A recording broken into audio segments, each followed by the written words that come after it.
Yeah, good morning mga katalbog. Ayan, buhay probinsya. Di mga manok natin, oh. Ayan, lalaki na nila, di ba? So, hindi natin makita yung gamit natin pandamo. Ito mo, madamo tayo dito. Mutas tayong gulay. Ayan, mamimutas tayo ng gulay. So, yung mga katalbog, nakapagpitas tayo ng mga gulay-gulay. Siyempre, dito din tayo sa probinsya.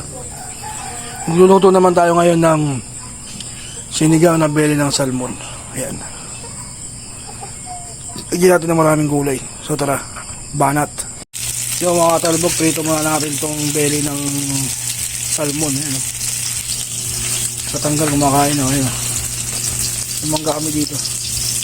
Almasal sila. Ako kasi 1 meal muna tayo dito. Kaya tayo natin maluto to. Saka tayo lalamon. So papakulo na tayo ng tubig na may luya, sibuyas, kamatis, konting asin. So yun mga katalbog, luto ng ating sinigang na belly. Ayan, lalamon na tayo mga katalbog. So yun mga katalbog, lalamon tayo to. Sinigang na belly ng salmon. Tapos may mangga tayo, patis, saka sili.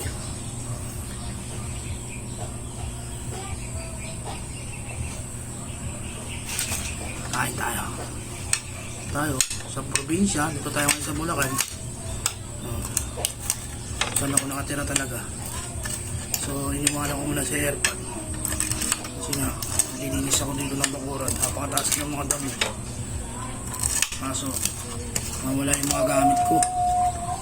So order pa ulit ako ng mga kain tayo. Sabi natin ang pusa, langit. Sabi talaga pag mga yung gulay, mga fresh yung gulay, lumalasa dun sa sabaw na niluluto mo. Ano gulay, ba?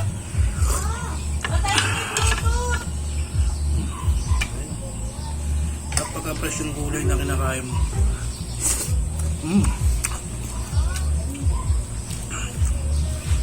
Nasong malasa. Natin.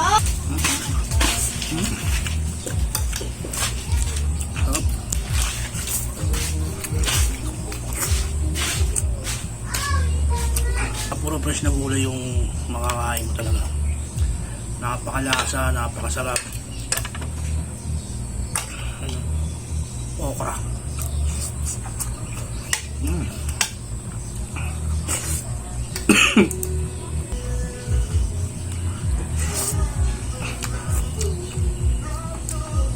Belly,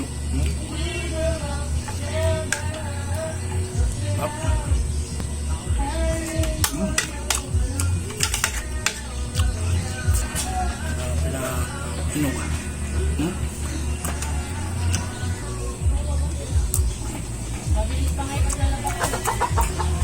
At mga katalbog, ano, may bataw.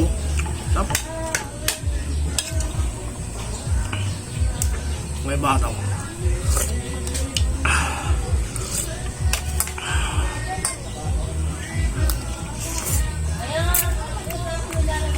Saka yung sabaw ulam na.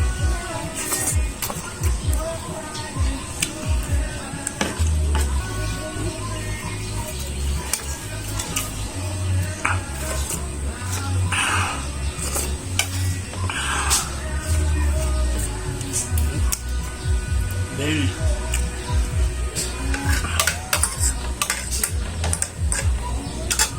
Last bite.